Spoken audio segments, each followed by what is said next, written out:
할렐루야. 우리 힘차게 한번 선포하겠습니다. 우리 다 같이 두 주먹 꾼지시고 하나님의 말씀으로 해석하자. 할렐루야.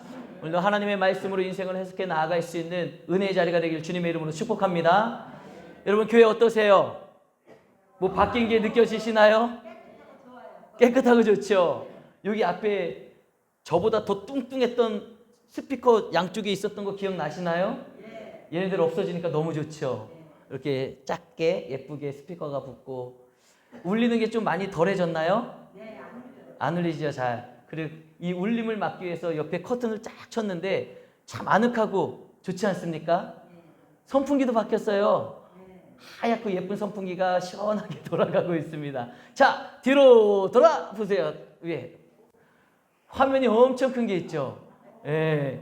그래서 이제 앞에서 말씀을 전하면서 시선이 예전에는 여기 밑에 있었어요. 그래서 이렇게 밑으로 시선이 떨어졌는데 이제 이렇게 정면을 보면서 이제 우리가 또 오후 예배도 드리면은 찬양단도 딱 섰을 때 찬양단도 저쪽을 바라보면서 찬양을 하면 얼마나 좋을지 모릅니다. 그래서 우리가 지금 바꾼 지 막 이제 첫 번째 예배를 드리기 때문에 이제 막 음량도 사실 다시 더 정교하게 조절을 해야지 되고 하기 때문에 조금 더 손을 봐야 될 부분들이 있는 것 같지만 얼마나 좋은지 몰라요. 깨끗해지고 그리고 여기 앞에도 지저분했었는데 이 모든 넓어지고 너무 좋죠. 이 모든 걸 우리 임직 받으시는 분들이 헌물하셨어요. 그래서 이분들이 기념비를 세우셨습니다. 그래가지고 이 커튼도 선풍기도 이렇게 스피커도 그리고 본당에 안 보이지만 본당에 컴퓨터도 빠른 걸로 바꿨어요. 예전에는 그 한 번 키는 데만 10분이 막 걸렸어요. 너무 컴퓨터가 꽂아가지고 그래가지고 컴퓨터 방송실을 담당하는 분들 참 힘들었을 텐데 이제는 한 10초 20초면 그냥 켜져요. 얼마나 좋은지 몰라요. 컴퓨터, 모니터 이 모든 걸 우리 임직을 받으시는 분들이 임직을 받으면서 기념비로 세우셨어요. 우리 교회를 이렇게 정돈하고 깔끔하게 아름답게 우리 임직 받으시는 분들 물질적으로도 더 축복받으셔서 더 큰 기념비를 세울 수 있도록 은혜 달라고 우리 박수 한번 하겠습니다. 감사합니다. 감사합니다. 그리고 또 이 모든 것들을 하면서요 우리 김희한 집사님이 또 몸빵을 많이 하셨어요. 물질도 헌신하셨지만 일주일 내내 그냥 막 월차까지 쓰시면서 교회 와가지고 이런 거 다 정리하고 달고 그런 인건비랑 그런 것까지 하면은 수백을 들이신 거나 마찬가지예요. 그 저도요 같이 거들었어요. 많이는 못하더라도 거들으면서 땀 흘리면서 했습니다. 또 우리 김희아 집사님 또 수고했다고 박수 한번 해주시겠습니다. 감사합니다. 네. 자, 이제 우리 깨끗한 우리 교회에서 또 정돈된 이곳에서 우리 함께 하나님의 말씀 나누도록 하겠습니다. 여러분 벌써 2020년의 절반이 지나가고 있습니다. 오늘은 6월의 마지막 주일 예배로 우리가 올려드리고 있죠. 다음 주 주일이 어떤 주일입니까? 맥주 감사 주일이에요. 7월 첫 번째 주일은 항상 맥주 감사 주일입니다. 우리가 맥주 감사 주일로서 지난 반년을 좀 돌아보며 하나님께 감사의 예배를 드리는 날이죠. 이제 다음 주에 있을 우리 맥주 감사 주일을 준비하면서 이 시간 좀 감사에 대해서 우리가 함께 은혜를 나누고자 합니다. 오늘 본문은 여러분 이렇게 시작하고 있어요. 우리 다 같이 갈라디아서 6장 6절 함께 읽겠습니다. 시작. 가르침을 받는 자는 꼭 자와 모든 좋은 것을 함께 하라. 아멘. 여러분 오늘 본문은 가르침을 받는 자, 가르침을 받는 자가 가져야 될 마음 자세와 태도에 대해서 먼저 이야기를 하고 있습니다. 왜냐하면 마음가짐과 태도에 따라서 여러분 결과물은요 완전히 다르기 때문에 그래요. 내가 어떤 마음을 가지고 어떤 태도로 대하느냐에 따라서 그 일, 그 사건, 그 시간에 되어지는 일들은요 완전히 다르다는 거예요. 완전히 다르다는 겁니다. 여러분은 오늘 말씀을 배우는 자죠. 그렇죠? 말씀의 가르침을 받는 자로서 그 자리에 앉아 계시며 어떠한 마음 자세, 어떠한 태도를 가지고 그곳에 앉아 계십니까? 한번 생각해 보세요. 내가 지금 어떤 마음 자세로 태도로 이 자리에 앉아 있지? 신철 목사님이 설교를 잘하나 못하나 지켜보고 계시는 분 계신가요? 아니면 신철 목사님이 오늘 설교를 하면서 맞는 말을 하나 틀리는 말을 하나 따져보고 계시지는 않습니까? 큰 교회들은요, 특히 젊은 분들은 요즘 핸드폰이 발달하고 얼마나 시대가 좋습니까? 목사님이 설교를 하면은 본인들이 잘 모르거나 뭐 이상하다고 생각하면은요, 설교 듣는 도중에 그냥 집중하지도 않고 막 그걸 찾아본대요, 핸드폰으로. 막 찾아보고 목사님 말이 저기 맞는가 틀리는가 다 따져보고 있다고 합니다. 혹시 우리 교회도 그런 분 계시나요? 제가 설교하다 보면은 저거 맞는 말이 틀리는지 막 찾아보고 폭풍 검색해보고. 여러분, 성경은 뭐라고 말씀하고 있어요? 가르치는 자, 말씀을 전하는 자 아니겠습니까? 가르치는 자와 모든 좋은 것을 함께 하라고 말씀하고 있다는 거예요. 함께 하라. 즉 오늘 말씀을 듣고 가르침을 받는 자의 자세는요, 말씀을 전하고 가르치는 목사님을 인정할 수 있어야 되는 거예요. 함께 하고자 하는 겸손한 마음을 가져야 되는 것입니다. 할렐루야. 그러므로 오늘 그 마음을 가지고 함께하는 자세로 나아갈 때 오늘 함께 나누는 말씀이 우리 모두에게 좋은 것이 되는 은혜가 있게 될 줄로 믿습니다. 여러분들의 마음밭이 옥토가 되기를 주님의 이름으로 축복합니다. 여러분, 맥주감사절을 우리가 코앞에 두고 있죠. 맥주감사절을 우리가 감사절 아니겠습니까? 반년을 지나면서 감사절을 우리가 코앞에 두고 있는데, 사실 감사의 고백을 하기에 너무도 힘든 나날을 보내고 있는 것이 우리의 현실인 것 같아요. 코로나19에다가 요즘은 원숭이 두창까지 눈에도 보이지 아니하는 그 작은 바이러스들이 항상 우리를 긴장하게 만들잖아요. 언제 우리가 감염될지 모르는 건강을 위협을 받으며 얼마나 힘들게 살아가고 있습니까? 그리고 인플레이션의 고유가로 경제적으로 우리가 얼마나 지금 힘든 시간을 보내고 있어요. 자고 일어나면 뭐 기름값이 올랐다, 뭐가 올랐다, 물가가 올랐다, 식당 물가가 올랐다, 뭐 30%가 올랐다. 매 그냥 오른다 이야기를 들으면서 우리가 예전에는 10,000원이면 그래도 요거 살 수 있었는데 이제는 10,000원짜리 한 잔 가지고는 뭣도 못 사 먹는 그런 힘들고 어려운 그런 시간을 우리가 보내고 있지 않습니까? 특히 우리 교회는 농촌 시골교회다 보니까 농사를 짓는 분들이 많아요. 뭐 업으로 하시는 분들도 계시고 또 소일거리를 하시는 분들도 계시는데 한동안 비가 오지 않았잖아요. 비가 하도 오지 않아가지고 가물어가지고 물이 부족하니 얼마나 우리 농사를 짓는 분들이 근심 걱정이 많이 있었습니까? 그런데 이제는 또 장마가 다가오니까 또 새로운 근심 걱정이 생깁니다. 이거 너무 많이 오면 어떻게 하지? 썩으면 어떻게 하지? 그리고 우리 학생들은요, 지금 이 무더위 속에서요, 공부와 시험에 대한 중압감이 아마 클 거예요. 우리 고등학교 3학년 유일한 우리 예림이도 여기 앉아 있고, 우리 학생부 어린아이들은 지금 또 1층에서 예배를 드리고 있습니다. 이제 내일부터 학교별로 이제 중고등학교 아이들이 본격적으로 시험, 기말고사가 시작이 돼요. 물론 대학생들은 이미 이제 거의 다 끝났고요. 그렇게 우리 중고등학교 아이들은 또 대학이라는 목표를 두고 또 힘들게 공부하며 아침부터 저녁까지 그렇게 시간을 보내며 살아가고 있습니다. 또한 우리 청년들도 있죠. 우리 청년들은 미래에 대해서 비전과 진로와 취업의 문제로 얼마나 긴장된 하루하루의 삶을 살아가고 있습니까? 경제적으로도 힘들고 어려우니 이 젊은이들이 좋은 직장을 구하고 일거리를 찾는 것이 쉽지 않습니다. 젊은 날에 빨리 취업을 하고 이제 착착착 진출해 나가야 되는데 그러지 못하는 시간을 보내고 있을 때 우리 청년들의 마음이 얼마나 조급해지고 힘들겠습니까? 여러분, 이처럼 우리 모두는요, 각자의 사정과 형편 속에서 살아가고 있으면서 어쩌면 나도 모르게 불평불만하며 살아가고 있을지도 모른다는 거예요.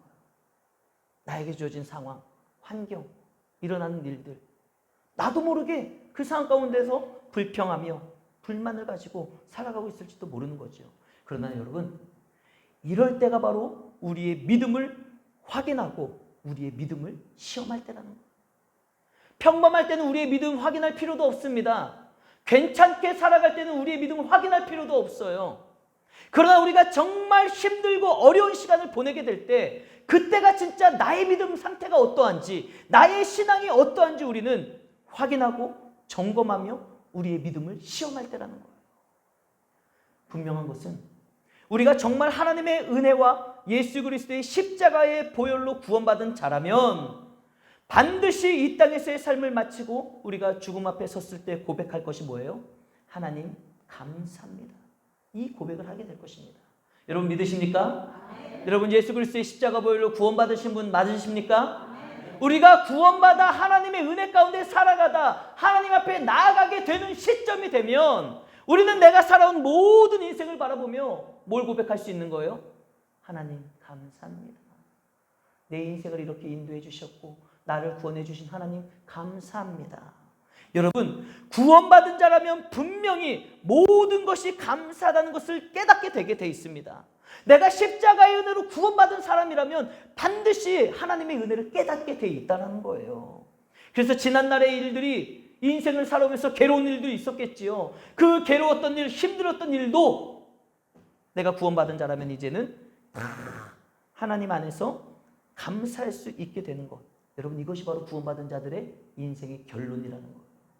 우리의 결론은 분명히 하나님 감사합니다라는 결론이 있게 될 줄로 믿습니다. 그런데 오늘 제가 제안하고 싶은 게 뭐냐면요, 제안하고 싶은 게 하나가 있어요. 꼭 죽을 때가 돼서 인생을 다 돌아보고 하나님 앞에 감사할 필요는 없다는 거예요. 여러분, 지금부터 감사를 고백하며 살아간다면 얼마나 좋겠냐 이거예요. 왜요? 어차피 죽을 때 돌아보면 감사가 우리의 인생의 결론이라니까요. 하나님을 믿는 자, 예수 그리스도의 십자가의 보혈로 구원받은 자는요, 그 인생의 결국은요, 인생의 결론은 감사예요. 그렇다면 우리가 인생의 결론에만 감사할 것이 아니라 그 인생을 살아가는 과정 가운데 오늘도 내일도 매 순간순간 감사의 고백을 하며 살아가면 얼마나 좋겠냐 이겁니다. 무슨 말이냐 하면은요, 현재 나에게 일어나고 있는 일들이 이해가 안 되는 일들이 많이 있지 않습니까? 그런데 시간이 지나 되어진 일들을 보면은요, 그래서 하나님이 그때 나에게 이렇게 일을 인도해 주셨구나. 내가 원했던 것은 이것을 만나는 것이고 하는 것이었는데 안 되게 하신 것이 하나님의 은혜였구나. 여러분, 조금만 지나보면은요, 내 인생에 한 달 전에 있었던 일, 1년 전에 있었던 일이 왜 그런 일이 있었는지 조금만 지나보면 우리가 감사할 수가 있다는 거예요.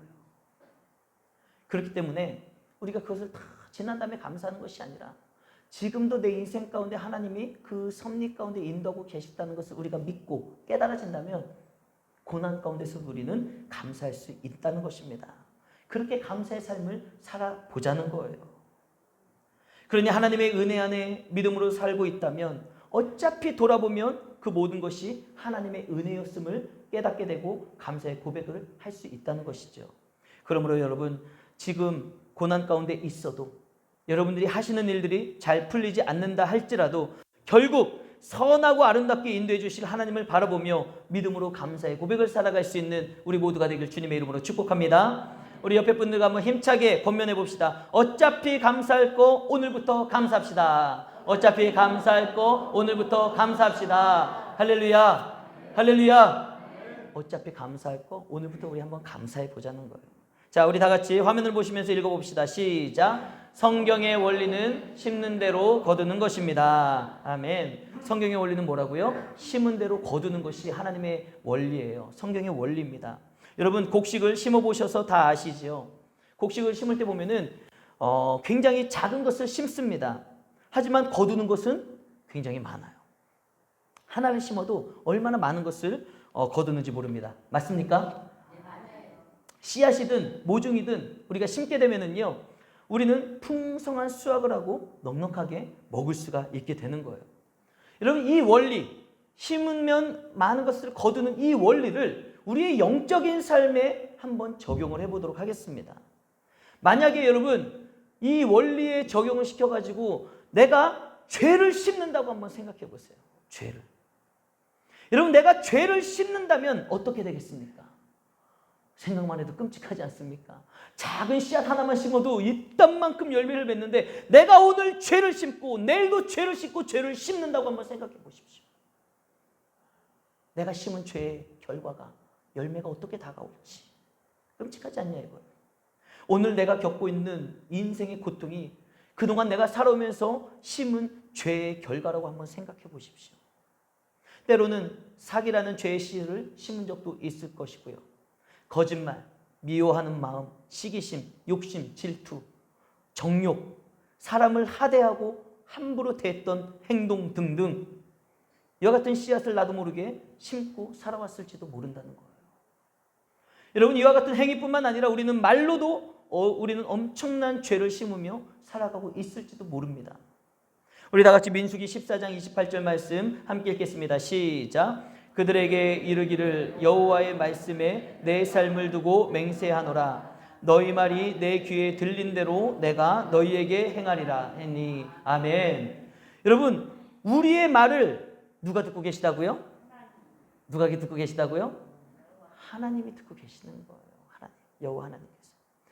여호와 하나님의 말씀이 뭐예요? 내가 너희들이 말하는 것을 다 듣고 내가 그대로 너희들이 행하겠다. 이게 하나님의 말씀입니다.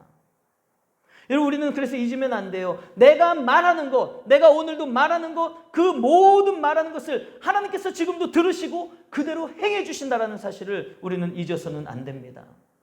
여러분, 개그우먼 이성미 씨 아시죠? 한 장 넘겨주세요. 개그우먼 이성미 씨, 이 얼굴 잘 아시잖아요, 그죠? 이 개그우먼 이성미 씨의 간증, 제가 지난번에도 한번 얘기를 드렸는데, 이분이 그렇게 욕을 잘하신대요. 욕을 그렇게 그냥 막 쌍욕을 하는 건 아니지만 그냥 가벼운 습관적인 욕들을 잘하신대요, 재밌게. 그런데 욕을 잘하는데 아들에게 함부로 욕을 할 때가 있대요. 야, 이놈의 새끼야, 야, 이 쌍놈의 새끼야, 야, 이 망할 놈의 새끼야, 볼라볼라볼라. 여러분들도 막 그렇게 하지 않으시나요? 혹시 모르죠. 자, 이성미 씨가 그렇게 욕을 한대요. 아이, 쌍놈의 새끼, 막 이렇게. 시원하네. 자, 이렇게 욕을 막 하는데요. 그런데 어느 날 하나님이 그런 마음을 주셨대요. 어떤 마음을 주셨냐면은, 야, 네 아들 네가 말하는 대로 만들어줄까? 야, 네 아들 네가 말하는 대로 만들어줄까? 이 마음이 딱 오면서 정신이 그냥 바짝 들다는 거예요. 정신이 바짝 들다는 거예요. 사랑하는 여러분, 여러분들은 지금 무엇을 말하고 계십니까? 여러분들이 살아가는 일상생활 속에서 어떤 말을 하며 살아가고 있냐는 거예요. 원망, 불평, 짜증을 말하고 있지는 않습니까? 남편이나 아내와 자녀들에게, 부모님에게 저주의 말을 하고 있지 않습니까? 면전에 대고 할 때도 있을 것이고, 면전에 대고는 못하더라도 뒤돌아가지고 에휴, 저 인간 죽었으면 좋겠다, 이렇게 막말을 하고 계시지는 않습니까?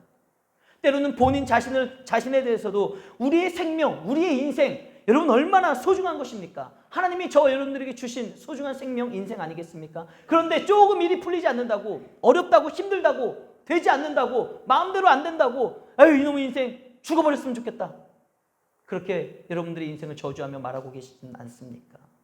여러분, 하나님이 다 듣고 계시다는 거예요. 나는 그냥 화풀이로 생각 없이 하는 말일지 몰라도 여러분, 그 말을 하나님은 다 듣고 계시다는 거예요. 그리고 하나님의 귀에 들리는 대로 행하신다라고 분명히 말씀하고 계시다는 거예요. 그러니 우리가 불만, 불평, 부정적인 말을 심으면 여러분 어떻게 될지 끔찍하지 않습니까?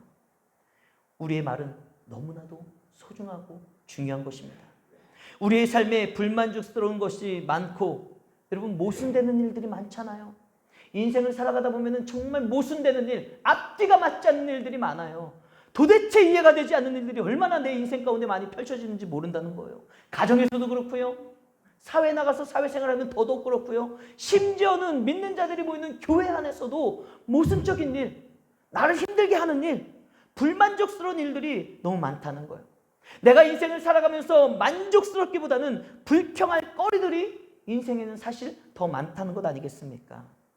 그래도 여러분, 함부로 말하며 살다가는 큰일 난다는 것을 우리는 잊지 마셔야 됩니다. 우리 옆에 분들에게 한번 진지하게 한번 이야기 한번 권면해 볼까요? 함부로 말하며 살다가는 큰일 납니다. 함부로 말하며 살다가는 큰일 납니다. 할렐루야. 여러분 잊지 마세요. 아무리 내 환경과 상황이 그지 같아도 함부로 말하며 살다가는요, 큰일 날 수 있어요. 내가 들리는 대로 그대로 해줄까? 하나님 그렇게 말씀하시면 어떻게 하실 거예요?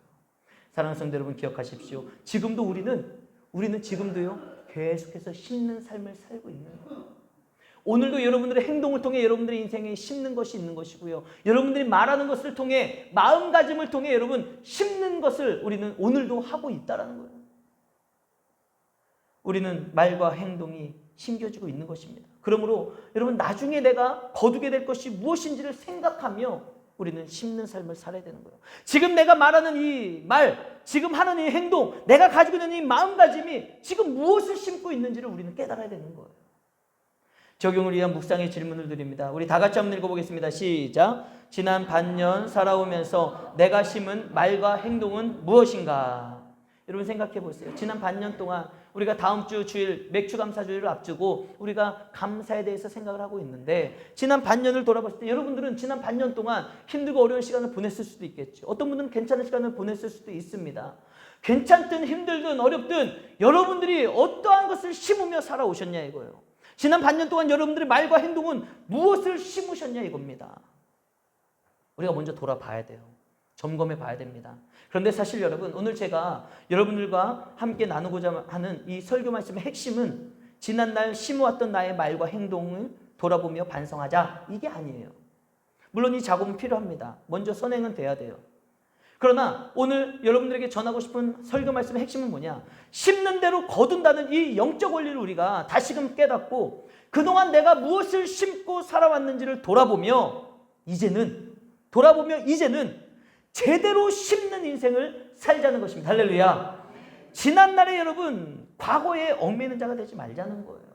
이제는 우리가 새롭게 오늘부터 심어나갈 것들에 대한 기대하는 자가 됐으면 좋겠습니다. 기대하는 사람. 오늘 우리가 제대로 심기 원하는 것은 바로 감사입니다. 여러분, 감사. 그래서 여러분, 우리가 오늘 이제 지난날의 과거보다는 이제 오늘부터 말씀을 듣고 내일부터 우리가 심고자 하는 것은 바로 감사의 말과 감사의 행동의 삶을 심며 우리가 좀 기대하는 자로 살아갔으면 좋겠다는 거예요. 남은 하반기는. 우리 다 같이 한번 화면을 보면서 읽어보겠습니다. 시작. 기대하는 자가 되라. 할렐루야. 우리가 여러분 자신을 향해서 선포하는 마음으로 우리가 다시 한번 좀 힘있게 읽었으면 좋겠습니다. 시작. 기대하는 자가 되라. 내 자신을 향해서 선포하는 거예요. 기대하는 자가 되라. 우리가 가져야 될 마음은 무엇입니까? 그동안 지난 반년을 돌아보면서 내가 부정적인 말을 하고 부정적인 행동을 심은 것에 대해서 두려운 마음을 가지고 살아가자는 게 아닙니다. 오늘부터 내가 심게 될 것, 앞으로 열매 맺게 될 것에 대해서 기대하는 자의 모습으로 새롭게 반년을 맞이하며 살아가자는 것입니다. 그래서 내가 오늘 심은 감사가 언제 어떻게 맺혀질지를 기대하며 오늘을 살아가자는 거예요. 여러분, 그렇게 살아가기 위해서는 먼저 현재 여러분들의 삶에 있어서 너무너무 여러분들을 힘들게 하고 괴롭게 하는 것이 무엇인지를 먼저는 정확하게 인지하고 아셔야 됩니다. 여러분, 그동안 나는 그 고난 앞에서 어떤 반응을 보였는가? 내 인생 가운데 힘든 일을 만났을 때, 나를 어렵게 하는 사람을 만났을 때 내가 어떠한 반응을 보이며 살았는지 먼저 돌아보셔야 되는 거예요. 돌아보면서 우리가 이 시간 결단해야 될 게 뭐예요? 그래, 예전에는 내가 힘든 일을 만나면, 나를 어렵게 하는 사람을 만나면 원망도 하고 불평도 하고 욕도 하고 짜증도 내고 그렇게 반응을 보이며 살았다면 이제는 바꾸자는 거예요. 어떻게 해요? 그런 상황 가운데서도, 그런 사람 앞에서도 감사하자는 겁니다. 감사함으로 우리의 삶의 모습을 바꿔보자는 거예요. 일단 생각해 봅시다. 지금 여러분들을 가장 괴롭게 하고 힘들게 하는 것은 무엇입니까? 사람이 될 수도 있고요. 어떠한 사건이 될 수도 있어요. 지금 여러분들이 가장 스트레스 받고 마음이 가장 쓰이고 힘들고 어려운 사건과 사람이 누구고 무엇이냐 이겁니다. 여러분, 우리가 감사할 만한 것을 감사하는 것은요, 누구나 다 할 수 있어요. 안 그렇습니까? 제가 지난번에도 한번 설교하면서 말씀드렸는데 감사할 만한 것이 생겼을 때 감사하는 것은요, 똥개도 할 수 있다니까요. 기억나시나요? 똥개도 감사할 수 있다는 거. 여러분 생각해 보세요. 똥개가 어떻습니까? 이렇게 똥개 살다가 자기한테 밥을 주는 주인이 있잖아요. 주인이 밥을 갖다 주잖아요. 그럼 그 똥개가 어떻게 해요? 좋아가지고 고마워가지고 그냥 막 엉겨 붙으면서 꼬리를 살랑살랑 거리면서 얼마나 좋아합니까? 여러분, 자기에게 밥을 갖다 주는 주인을 보면은요, 똥개도 감사할 수 있다니까요. 똥개도 감사할 줄 아는 거예요. 그런데 우리가 오늘 이 말씀을 통해 우리의 삶을 돌아보며 우리가 추구해야 될 감사는요, 똥개 같은 감사가 아니에요. 감사할 것에 감사하자는 것이 아닙니다. 우리가 오늘 추구해야 될 감사는 무엇입니까? 감사할 수 없는 조건과 상황에서도 감사하는 삶을 살자는 거예요. 여러분, 우리가 감사할 수 없을 만한 그런 고난과 힘든과 어려움 가운데서도 우리가 감사할 수 있는 그 조건이 뭔지 아십니까? 바로 믿음입니다. 믿음이 있으면 우리는 환경과 상관없이 감사의 삶을 살 수 있는 거예요. 왜냐? 선하신 하나님을 믿는다면, 여러분 선하신 하나님을 믿으십니까? 선하신 하나님, 항상 선하신 하나님. 우리가 정말 그 선하신 하나님을 믿는다면 지금의 고난과 힘든과 어려움을 약재료로 삼아 분명히 아름답게 인도해 주실 하나님을 안다는 거예요. 그 하나님을 알고 그 선하신 하나님을 확신한다면 여러분, 우리가 고난 가운데서도 감사할 수 있는 거예요. 사랑하는 여러분, 지금 힘들고 어려운 상황 가운데 있더라도 여러분 믿음을 한번 제대로 한번 발휘해 보십시오. 여러분들이 힘들고 어려운 가운데 있어도 믿음을 한번 제대로 발휘해서 그 상황 가운데 감사를 선택하고 하나님 앞에 감사해 보시기 바랍니다. 여러분 믿음이 없이는요 고난 중에 감사할 수가 없습니다. 내 안에 선하신 하나님을 믿지 못하고 그분을 알지 못하고 그분을 확신하지 못하면 고난 가운데 우리는 감사할 수가 없는 거예요. 그러나 하나님을 믿는다면 하나님께서 아름답게 행하실 일을 신뢰하기 때문에 우리는 오늘도 고난 가운데 한복판에 있다 할지라도 감사하며 살아갈 수가 있는 것입니다. 여러분 그리고 고난은요 우리의 불평거리 같죠. 내 안에 고난거리가 다가오면 그게 우리의 불평거리가 되잖아요. 우리의 불평거리 같지만 실제로는 그렇지가 않다라는 겁니다. 왜냐하면 우리의 몸이 아프면 그동안 그 통증, 몸이 아프면 통증이 오잖아요. 그 통증 때문에 우리는 그 고난당하는 것이 괴로워서 하나님을 원망하기도 했을 것입니다. 그런데 반대로 보면은요, 때로는 그 통증이 없어가지고 내가 멀쩡한 줄 알고 통증이 없어가지고 통증을 안 주신 것에 대해서 나중에 우리는 원망이 될 때도 있다라는 거예요. 이게 무슨 말이냐면 암이라는 질병이 그렇습니다. 암이라는 병. 암은 어떤 병인가요? 몸속에서 암세포가 막 자라나는 병이 암이죠. 그리고 그 암세포가 자라나면서 어떠한 장기에 붙는다든지 어디에 붙어가지고 그것을 망가뜨리면 죽게 돼 있는 것 아니겠습니까? 그런데 이 암은요, 이 암덩어리들은요, 속에서 자라나면서 특별하게 통증을 내지 않는 경우가 많다라는 거예요. 근데 어딘가가 너무 아파가지고 병원을 찾아가잖아요. 그러면 그 암으로 인해 통증을 심하게 느낄 정도라면은 그때는 병원을 찾아가도 이미 늦을 때가 많다라는 거예요. 그렇기 때문에 여러분 순간순간 작은 통증이 있음에 우리는 감사해야 되는 거예요. 그 통증이 있어야지 현재의 내 상황을 빨리 체크하고 원인이 무엇인지 찾아내야지 대비를 할 수가 있는 것입니다. 여러분 고난을 통해 알게 하시는 하나님의 비밀이 있다라는 거예요. 우리는 고난을 만나면 그 고난 자체가 불평거리로 생각했지만 그렇지 않다는 겁니다. 그 고난이 있기 때문에 고난을 통해 하나님이 나에게 우리 가정에 주시는 은밀한 비밀을 깨달을 수가 있다라는 거예요. 그래서 우리는 불평이 아닌 불만이 아닌 감사의 삶을 살아갈 수가 있는 거예요. 여러분 한 장만 넘겨주시겠어요? 이 사람이 누군지 아시나요? 누군지 모르세요? 자, 그러면 한 장 더 넘겨주세요. 이 사람은 아시나요? 아까 그 사람이 이 사람이에요. 한 장 더 넘겨주시겠어요? 아까 그 사람이 이 사람이고 이 사람이 이 사람이에요. 자, 한 장 더 넘겨주시겠어요? 이분입니다. 누군지 아시나요? 지선아 사랑해. 꽤 괜찮은 해피엔딩. 오늘도 행복합니다. 사는 게 맛있다. 등의 책을 쓴 이지선 자매예요. 여러분 이 이지선 자매는요. 제가 설교 시간에도 몇 번 말씀을 드렸던 분인데요. 이 이지선 자매는 2000년 7월 30일 날 음주운전자가 된 7중 그 추돌 사고 현장에 사고를 만난 사람이에요. 그녀가 타고 있던 차는요. 폭발을 했습니다. 오빠랑 같이 차를 타고 가고 있었는데 친오빠랑 차가 폭발했어요. 차가 폭발하면서 그 화염 속에서 이지선 자매는 의식을 잃어버리게 됩니다. 그때 꽃다운 나이 대학교 4학년 23살이었어요. 그런데 그 폭발과 함께 온몸이 3도 전신 화상을 입는데 자그마치 55%가 다 탔다는 거예요. 55%가. 그래서 55%가 몸이 싹 다 타버렸기 때문에 수차례의 대수술 끝에 의식이 돌아왔다는 겁니다. 그 후에 40번이라는 무려 40번이라는 대수술과 재활치료의 시간을 보내야만 했었던 것이죠. 여러분 얼마나 끔찍하고 얼마나 힘들었겠습니까? 그 당시 중환자실에 있을 때 하루에 3번 30분씩 면회를 할 수 있었다고 합니다. 이때 이지선 자매의 엄마가 이제 면회를 들어가기 전에요. 이제 딸을 하루에 3번 보는 거예요. 하루에 3번을 면회를 들어갔는데 면회를 들어가기 전에 그 엄마는요. 마음의 준비를 단단히 했다고 합니다. 어떤 준비를 단단히 했냐? 기쁜 얼굴, 근심 걱정 없는 얼굴, 그리고 내 딸을 봤을 때 내가 잘 참을 수 있는 마음. 그 마음을 준비를 하고 기쁜 얼굴을 가지고 이제 딸을 하루에 3번 30분씩 만나러 들어가는 거예요. 중환자실에. 그 30분을 만나면서 하루에 3번을 만나면서 이제 괜찮은 것처럼 아무 걱정 없는 것처럼 그래도 감사한 것처럼 딸에게 그런 모든 모습을 막 보여주고 30분이 지나고 딱 나오면은요.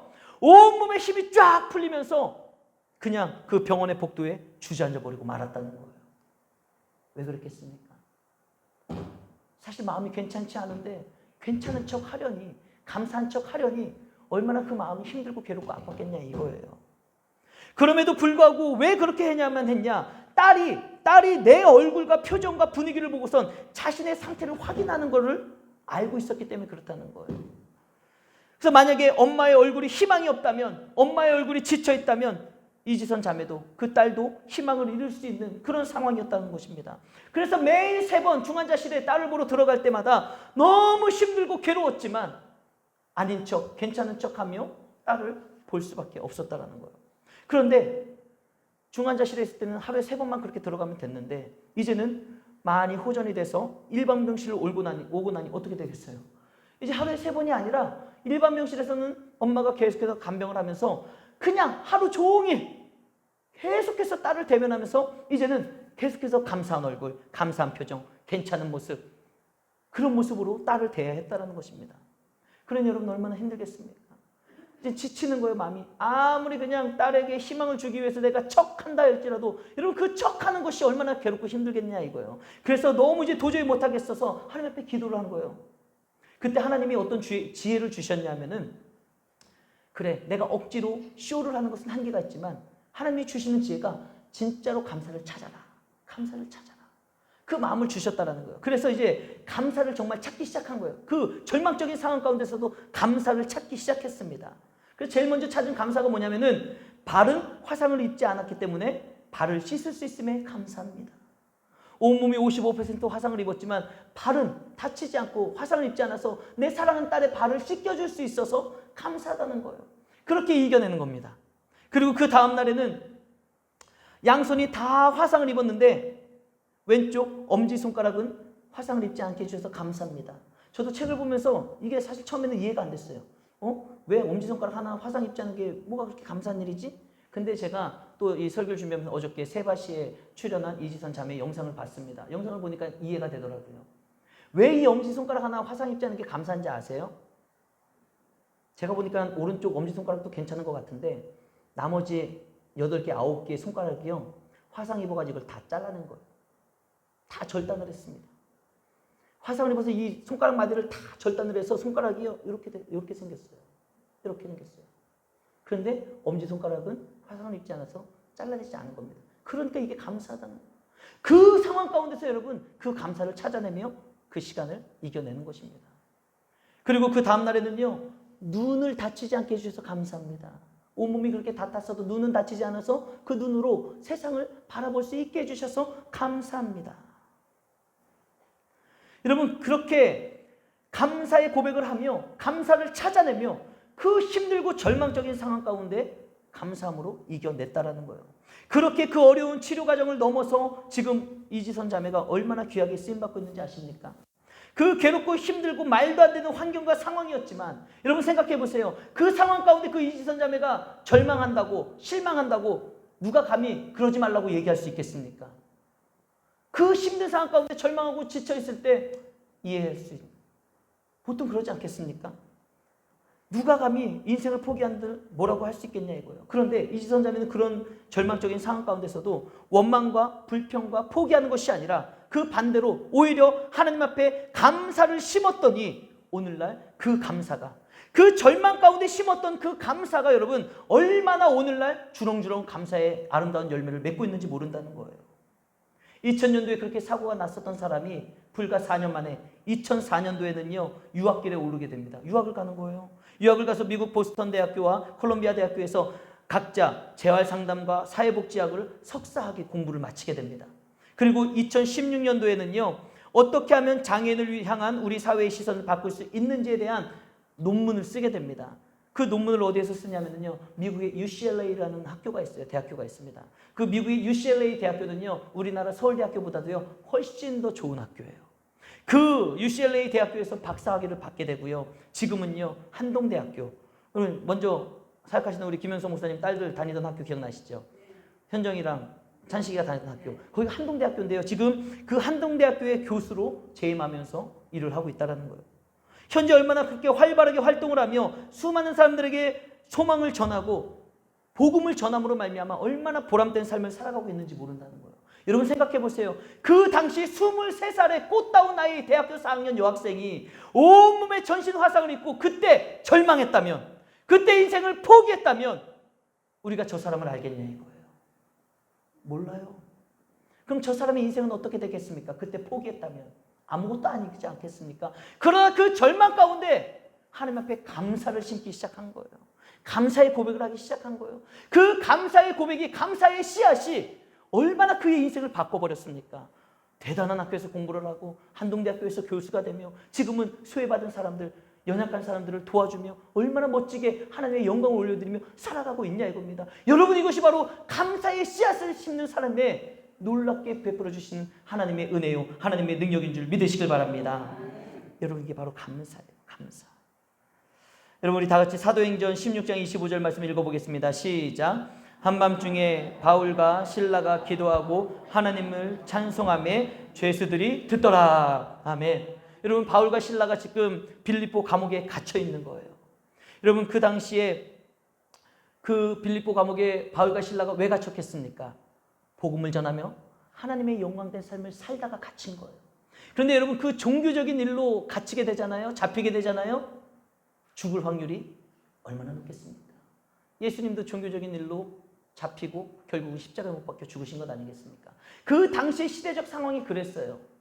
종교적으로 걸려들기 시작하면은 목숨이 위태로운 그런 빌립보에 갇혀있는, 빌립보 감옥에 갇혀있는 상황 가운데 바울과 실라가 뭐라고 있는 거예요? 그 감옥 속에서 하나님을 찬양하며 감사와 영광의 고백을 올려드리고 있는 것입니다. 여러분, 그런데 그들이 그 죽음의 위기 앞에서 하나님 앞에 감사와 찬송을 올려드렸을 때 어떤 일이 벌어지는지 아십니까? 맞아요. 정확히 말하면요, 25절에 이렇게 바울과 실라가 하나님 앞에 감사 찬양을 올려드렸잖아요. 그 감사 찬양은요, 속으로 한 게 아니라 뭐예요? 죄수들이 다 들을 수 있도록, 온 세상이 알 수 있도록 내가 하나님을 향한 영광을 올려드리는 거예요. 내가 이렇게 죽게 됐는데도 불구하고 나는 하나님 앞에 감사와 찬양을 올려드립니다. 하나님, 영광 받아 주시옵소서. 나만의 영광이 아니라 그 감사와 찬양의 영광을 올려드리는 순간 그 안에 있던 죄수들도, 모든 사람들이 듣게 되는 것 아니겠습니까?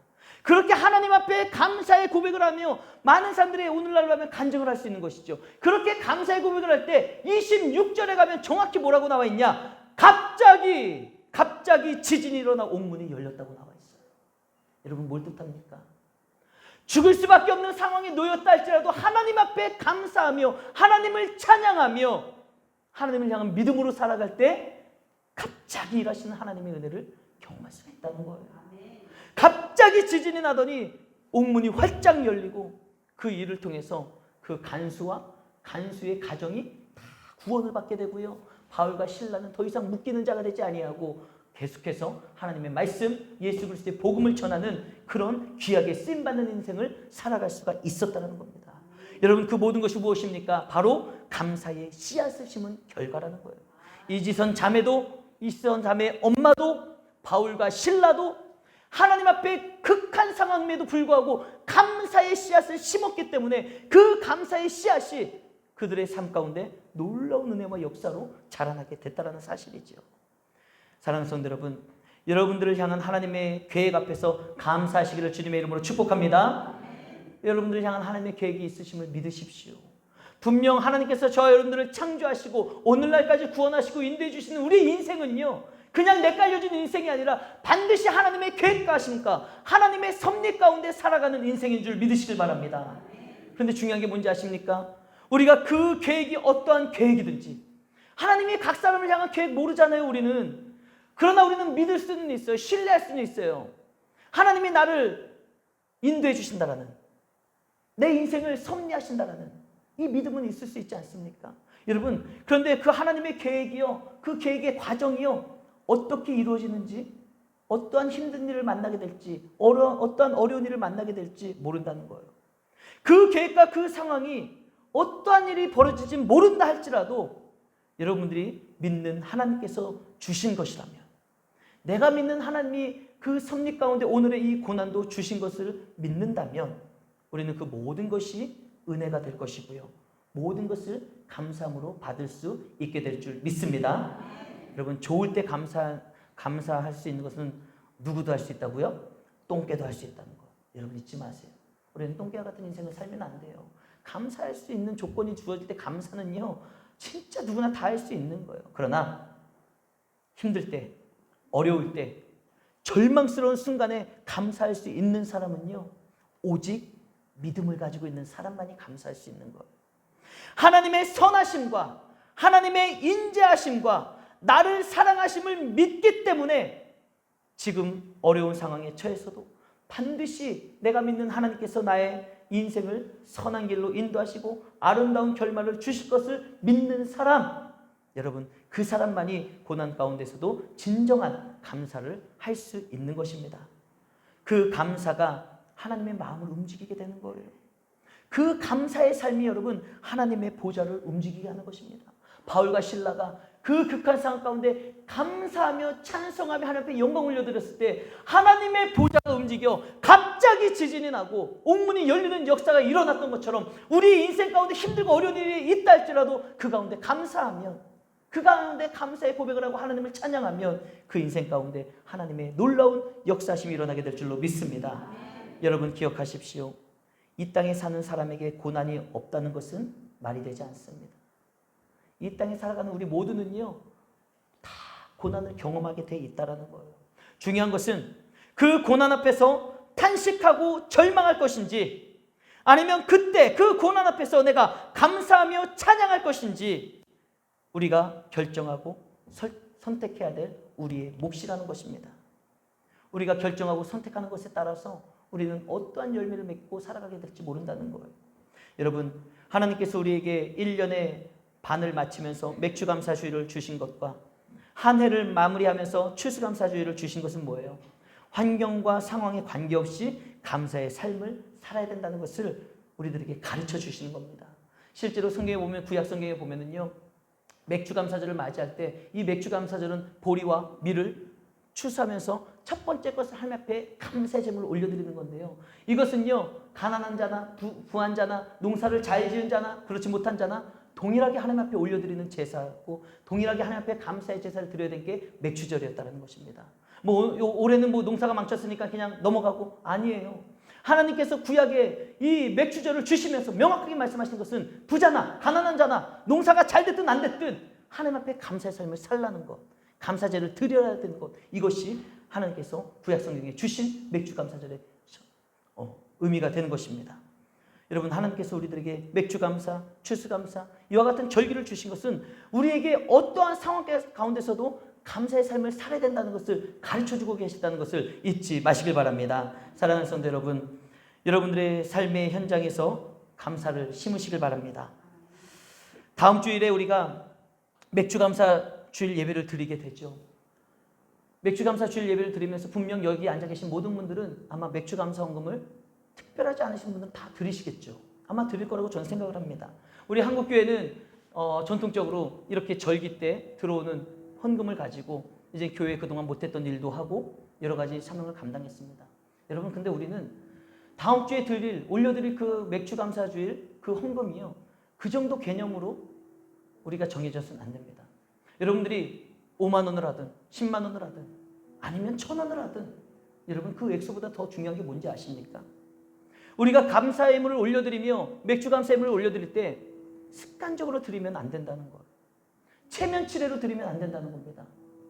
나는 목사니까 이 정도는 해야지, 안 된다는 거예요. 나는 그냥 서리 집사니까 그냥 이 정도만 해도 되지, 안 된다는 겁니다. 여러분, 우리가 1,000원을 드리든 10,000원을 드리든 10만 원을 드리든 여러분 중요한 게 뭔지 아십니까? 내가 습관적으로 체면치레로 드리는 것이 아니라 반드시 우리는 지난 반년 동안의 삶을 돌아보며 모든 것이 하나님의 은혜였음을 믿음으로 고백하며 감사의 예물을 올려드려야 될 줄로 믿습니다. 여러분, 그 마음으로 올려드리는 삶이 됐으면 좋겠어요.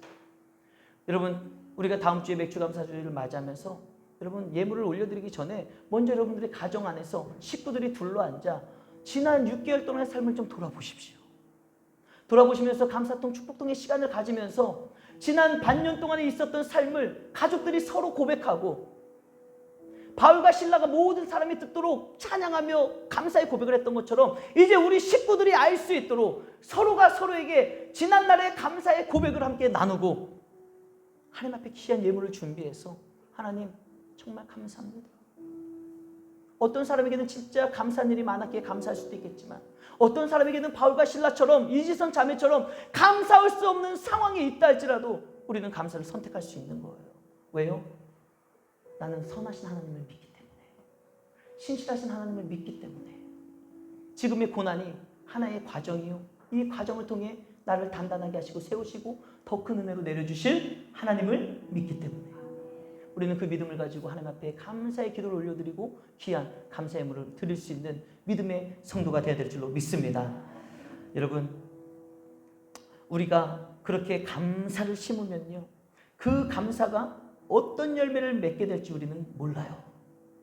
내가 오늘 심는 이 감사의 삶이, 감사의 말 한마디가, 감사할 수 없는 상황 가운데 감사하는 이 행동과 마음가짐이 내 인생에 언제 어떻게 열매를 맺을지는 모릅니다. 그러나 한 가지 확실한 것은 뭐예요? 하나님의 말씀의 약속은 분명 심는 대로 30배, 60배, 100배의 열매를 맺게 된다는 사실입니다. 오늘 본문은 이렇게 말씀을 마무리하고 있습니다. 우리 갈라디아서 본문 6장 7절 하반절 마지막 말씀 함께 읽겠습니다. 시작. 사람이 무엇으로 심든지 같이 읽읍시다. 시작. 사람이 무엇으로 심든지 그대로 거두리라. 아멘. 사람이 무엇을 심든지 그대로 거둘 것이다. 오늘 이 하나님의 말씀을 우리가 마음에 새겼으면 좋겠습니다. 우리가 마음에 새기고 우리가 함께 결단의 자리로 나아가기를 원합니다. 우리 시간 함께 찬양했으면 좋겠어요. 우리 은혜라는 찬양.